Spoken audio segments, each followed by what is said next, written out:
Hi, welcome to the latest podcast all about floods in the series Port Macquarie Hastings Council, Incompetent, Corrupt or Just Don't Care. My name's Stephen Gates. I'm the President of the Port Macquarie Hastings Community Against Ratepayer Exploitation Incorporated, and we've presented this presentation for you today. What we're going to do is look at the floods that came in 2021 and councils claiming of up to $40 to $50 million in state government flood recovery assistance to repair roads and infrastructure. A word of warning, I'm also running as Mayor in the current election, and any political advertising is authorised by myself, Stephen Gates. So the previous podcasts have exposed councils underspend deliberately for 20 years on roads, and we gave clear examples of road resealing. We also gave examples of gravel resheeting that wasn't done 1 in 10 years. We also gave really clear examples how the underlying budgets before special rate variations were implemented were slashed, and that money diverted through to Glasshouse. We also talked about the finding from the Commission of Inquiry, where the Commissioner was satisfied that a significant portion of the special rate variation funds have been directed to the Glasshouse, somewhere between $29 and $56 million. Well, what we've also shown is this huge infrastructure backlog that needs to be fixed. And what we're going to show you today is that the flood damage that council is claiming, the $40 to $50 million, is in essence a fraud. They're defrauding the state government, and there will be a claim from the government to get that money back. I'd also raise the question whether some officers in council should be convicted of an offence. And this podcast will show some of those examples. Firstly, I want to talk about the New South Wales Natural Disaster Essential Public Restoration Guidelines, which were issued to councils for claiming flood restoration funding. Well, it's really clear under those guidelines that you cannot claim any money for private road repairs. You might say that won't make sense. You can't claim any money for Crown roads to be restored beyond the level of service pre-floods. You can only claim restoration works for public assets directly damaged by the flood and to the extent of the damage by the floods. What you cannot claim, and it is really clear on this, is that if you have a pavement on your road or a subgrade to the road that's been caused by prolonged wet weather, for example, before the floods or after the floods, then that's a maintenance liability of council. It cannot be claimed under flood recovery. What's also evident, and again the guidelines are really clear, is that if the damage to the road or other infrastructure was wholly or partly a result of lack of proper maintenance, for example, you didn't grade the road or you left it, or you knew you should have done something but didn't do it, like clean out drains, or where previous works weren't done satisfactorily, then that damage from the lack of maintenance or unsatisfactory work is not eligible for assistance. So, for example, if you have a saturation issue on a road where water fills the table drain and can't drain away because of poor construction or lack of maintenance, and you have extensive ruts or cracks in a road or potholes, and they were evident before the floods, then you cannot claim any further damage to the road because of those issues. And that's one of the classic examples of what we have here. Because you haven't done road resealing, a lot of the roads are cracked, and so you're getting all this water through. The other thing which is really obvious is, despite council's program of grading shoulders and cleaning out drains every 8 years, that only applies to some roads. And what you're finding is the drains are all filled, they don't have the capacity to get rid of the water, and that saturation is affecting the roads, sealed roads and unsealed roads. Well, you can't claim that. You're not eligible for it. The manual also gives in Appendix C really specific examples of what's not eligible for funding. So, for example, if you had a flood that came over a road and the top pavement or wear layer was partially displaced. For example, it would normally be 150 millimeters thick and you lost 50 mils of gravel, then you can only claim the 50 millimeters of gravel you put back. You couldn't claim an extra 150 that you put onto it, as an example. If you had a culvert that was destroyed by the floods or displaced and or damaged beyond economic repair, you could put that in.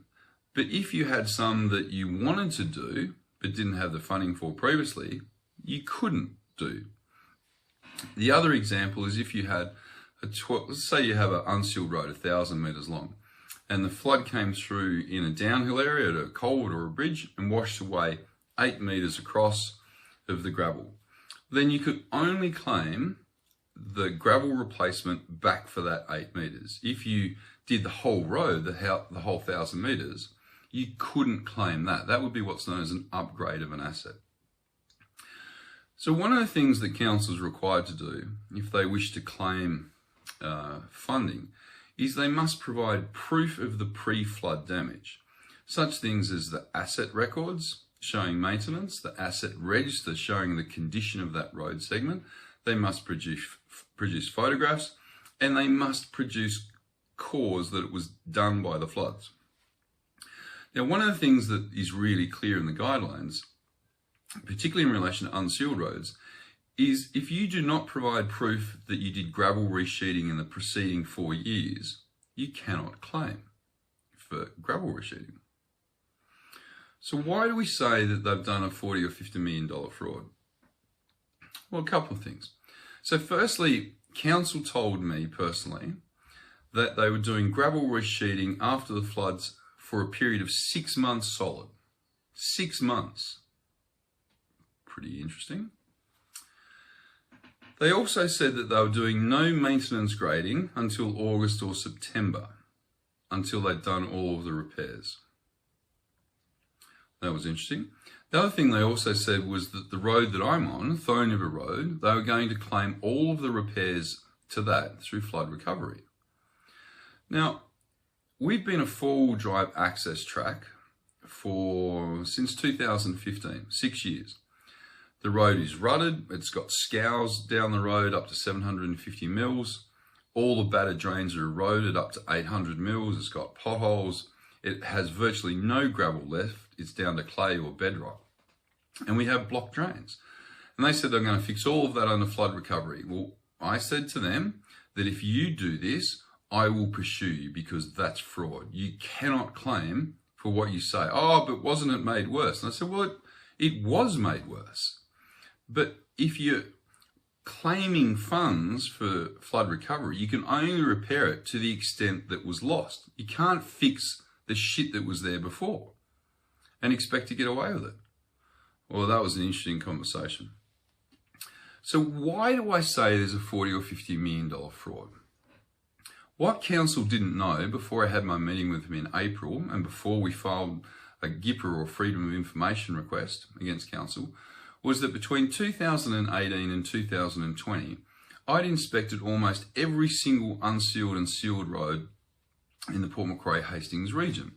And we'd photographed it, we'd shot video footage, and we'd also taken detailed notes to give us the condition of the roads. After the floods, in April, I then undertook another 3-week journey and I videoed every single unsealed road and also travelled up sealed roads. We photographed, we have extensive notes as well. So we know what the flood did and what it didn't do. During the course of that, I saw a whole lot of grader programs on the roads and I combined the information of the road that I was on to the comments of council that we weren't doing routine maintenance works or we were just going to do gravel resheeting. And I saw the roads that had been gravel resheeted.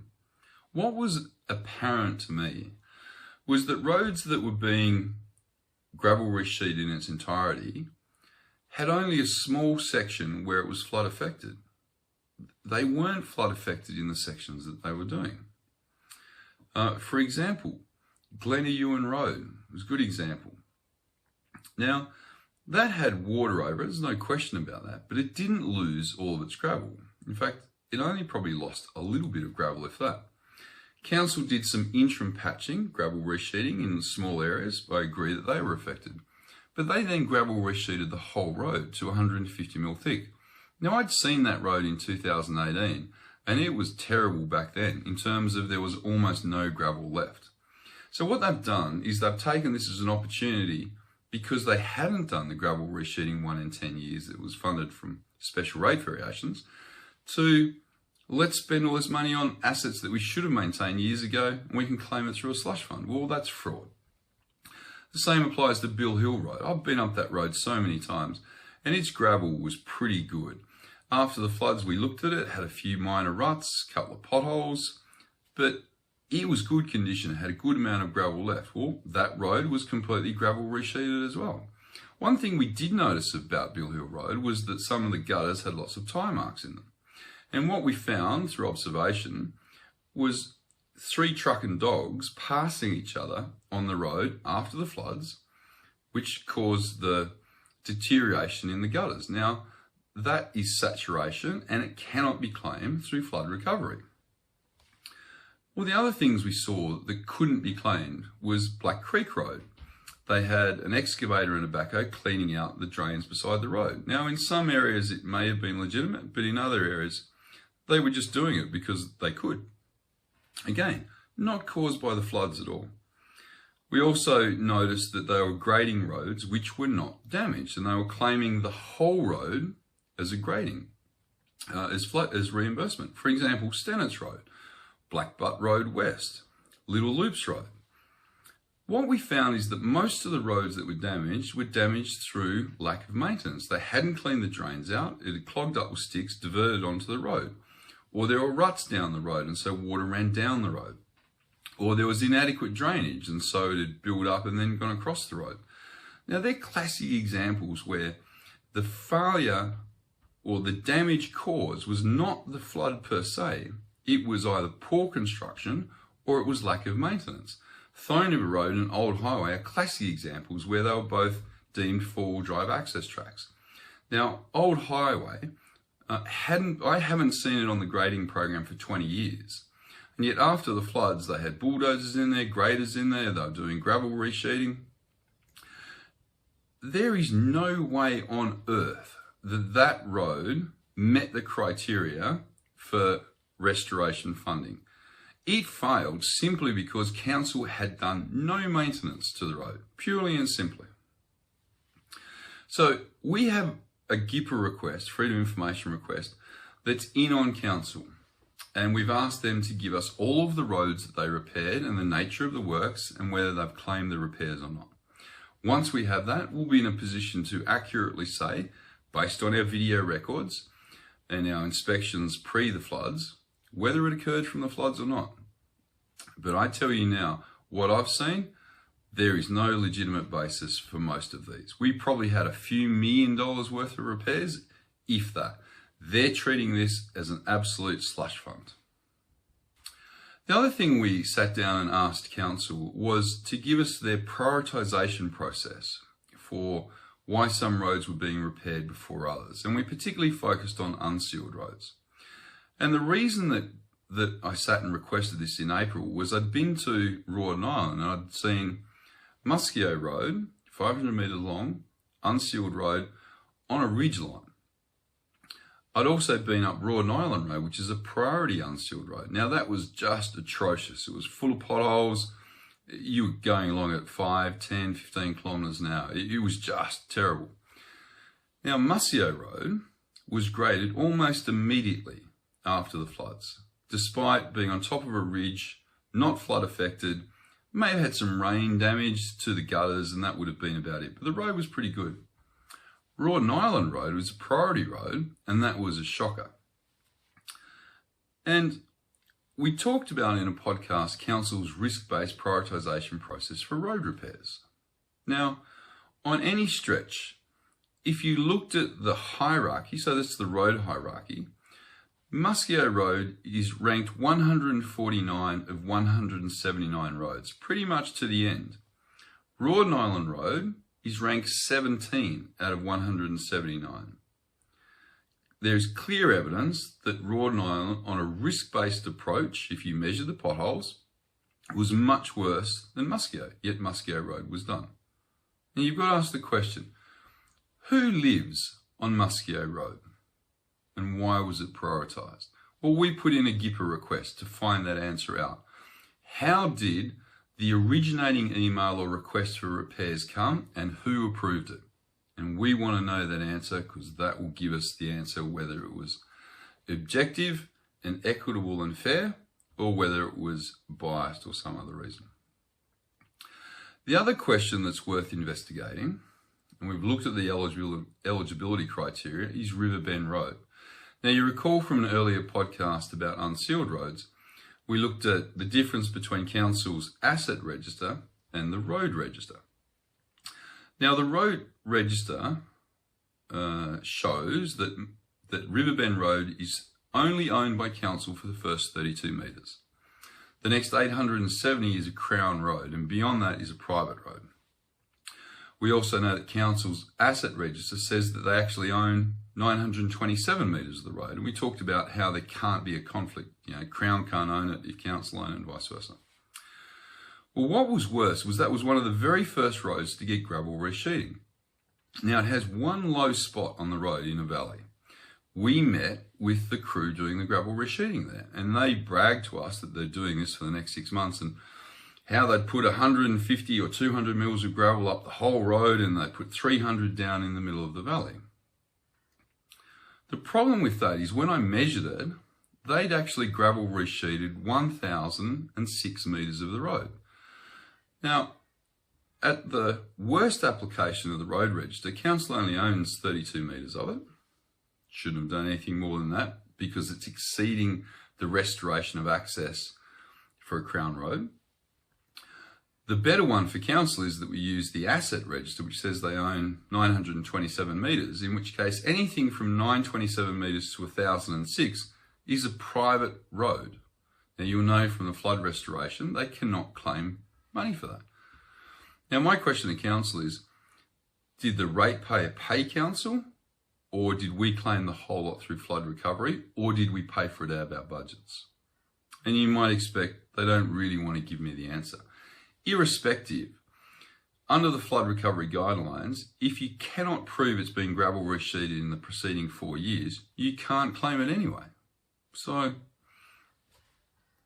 yeah, the whole thing is just a debacle. I mean, if I look at another one, which is Walters Road, so they replaced a culvert or a bridge. Now, that hadn't failed. If there was damage to it and it was uneconomical to replace, then they could replace it, but there's no evidence of that fact. But council decided to upgrade these facilities anyway. And they also did extensive gravel resheeting there for one house. It wasn't needed. When we look at the gravel resheeting for Rawdon Island Road, which was done, and the road that runs off that, Freeman's Road. Now, when the floods came for Rawdon Island, and this is backed up by so many people who have confirmed this, is it was a static pool of water. It wasn't flowing water. Now, a static pool of water will not take gravel off a road. If it's swift moving, it will remove it. And I did a test, and so I looked at all of the driveways that run off those roads, which are all gravel. Now, those driveways hadn't lost their gravel, but council, probably because we hadn't done gravel resheeting 1 in 10 years, decided to gravel resheet all of Rawdon Island Road, all of Freeman's Road, all of Narrowgut Road. They weren't entitled to, and it's a complete fraud. So the question for you is this. Is Port Macquarie Hastings Council incompetent? Are they corrupt? Or do they just don't care? Now, I'm going to add one more criteria to this, and that is, or did they just do a Volkswagen and do the dodgy on vehicle emissions? A question for you.